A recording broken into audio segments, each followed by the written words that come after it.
Compose చేసుకుని ఇందాక మా వంశీ ఉన్నాడు, తనకి నేను ఒక సినిమాలో ఆఫర్ ఒకటి ఇచ్చాను లిరిక్రేటర్గా. అందుకు ఇందాక తను చెప్తున్నాడు అనమాట. అంటే ఆ కృతజ్ఞత భావంతో అతను నా దగ్గర ఫీల్తో వచ్చేది తప్ప ఏం లేదు. తను మంచి పాట రాశాడు దానిలో.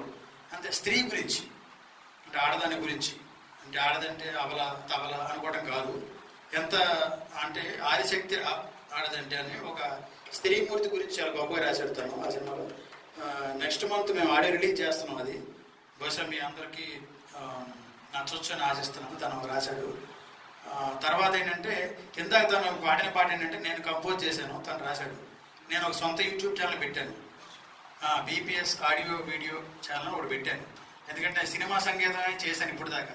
44 సినిమాలు చేసింది మొత్తం తెలుగు కానీ మలయాళం కానీ హిందీ కానీ కమర్షియలే కదా.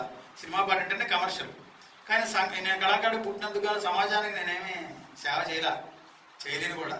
మ్యాటర్ ఉండాలి కదా సేవ చేయాలంటే. సో మ్యాటర్ కూడా ఇంపార్టెంట్ కాబట్టి నా వల్ల ఏమవుతుందంటే నా వల్ల నేను చేయగలిగిన పని అవుతుంది కాబట్టి నేను వేరే వాళ్ళ గురించి చెప్పలేను. సో నేనే ఏం చేశానంటే చిన్న ఛానల్ పెట్టుకొని ఒక మంచి మంచి సందేశాత్మకమైన పాటలు చేసుకుంటున్నాను. ఇలాంటి దేశం తన పాడిన పాట దానిలో ఒక పాట అనమాట, తను రాశాడు ఆ పాట. సో ఆ పాట ప్లే చేస్తే బాగుంటుంది అనిపించింది నాకు. కుదిరితే ఆ పాట ప్లే చేయండి ఒకసారి.